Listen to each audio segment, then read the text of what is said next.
मोदी जी ने जो हिंदुत्व की आवाज़ उठाई थी उसकी हम आज भी सराहना करते हैं। जो राम मंदिर बनाया है वो हमारी हिंदुत्व की आवाज़ के लिए सबसे बढ़िया है। वो जो काम उन्होंने किया है वो हिंदुस्तान में कोई नहीं कर सकता। हिंदुत्व की आवाज़ के लिए, धर्म प्रचार के लिए मैंने मोदी जी की सराहना की और आगे भी करते रहेंगे।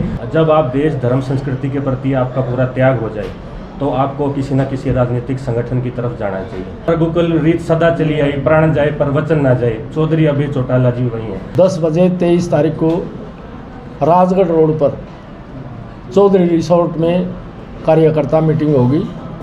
आप सभी साथियों से नम्र निवेदन है, आप भी इस समय पर पहुंचने का काम करें। आज भाई हरीश वर्मा जी जो राष्ट्रीय हिंदू परिषद के अध्यक्ष हैं, बड़े समाज सेवी हैं, अपने साथियों समेत इंडियन नेशनल लोकदल पार्टी में शामिल हुए हैं। हम जिला हिसार इकाई की तरफ से इनका पार्टी में स्वागत करते हैं, अभिनंदन करते हैं और इनको पार्टी में पूरा मान सम्मान दिया जाएगा और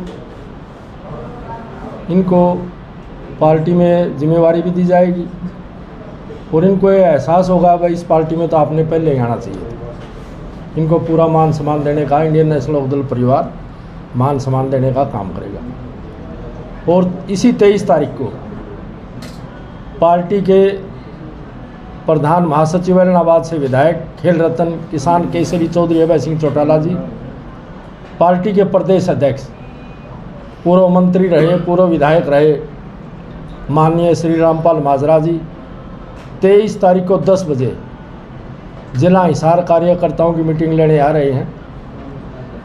10 बजे 23 तारीख को राजगढ़ रोड पर चौधरी रिसोर्ट में कार्यकर्ता मीटिंग होगी।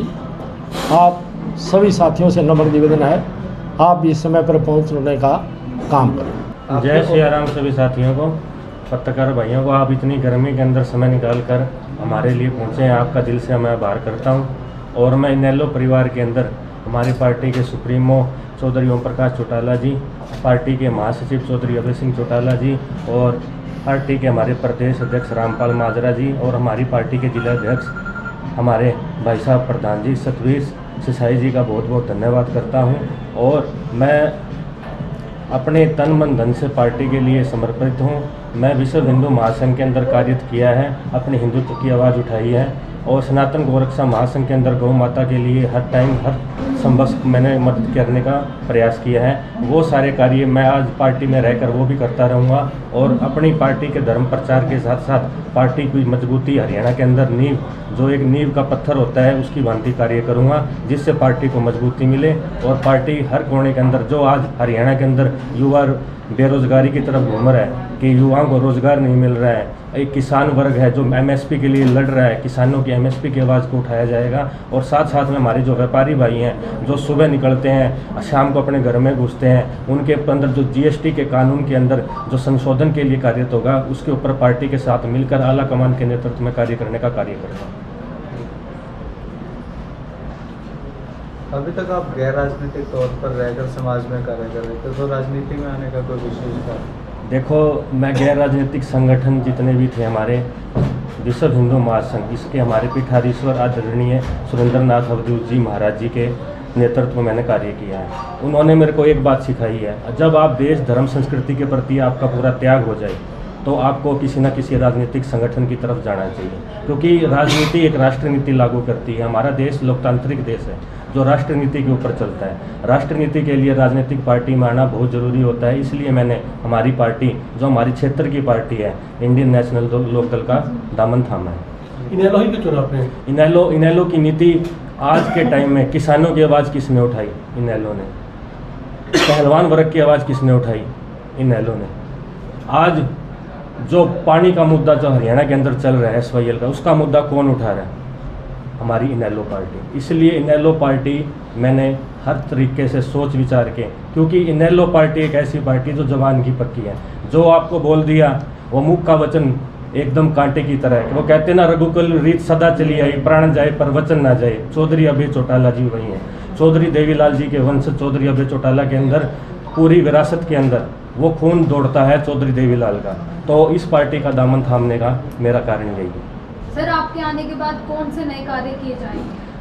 कार्यकरण के लिए सारे के सारे आला कमान के नेतृत्व में मीटिंग करेंगे। उसके अंदर सबसे पहले हम रोजगार के ऊपर जाएंगे। आज युवा एजुकेशन लोन लेके अपनी डिग्री पूरी करता है और उसके बाद नौकरियों के लिए फाइलें उठा के कभी बेंगलोर जा रहा है, कभी कर्नाटक जा रहा है, आउट ऑफ स्टेट जा रहा है। वो जितना पैसा कमाता है उससे ज़्यादा वहाँ लगा देता है। इंडिया के अंदर, हमारे हरियाणा के अंदर सबसे बड़ी कमी है मैन्युफैक्चरिंग प्लांट की।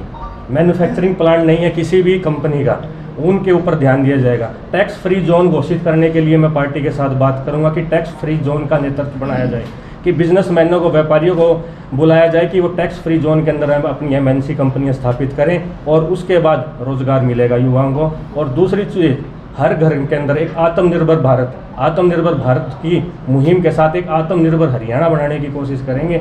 या तो हरियाणा के हर घर के अंदर एक रोजगार दिया जाएगा या उसे आत्मनिर्भर बनाया जाएगा, जिससे वो अपने परिवार का पालन पोषण कर सके और आने वाली 7 पीढ़ी अपनी तंदुरुस्त कर सके। आपने विशेष तौर पर युवाओं को टारगेट किया।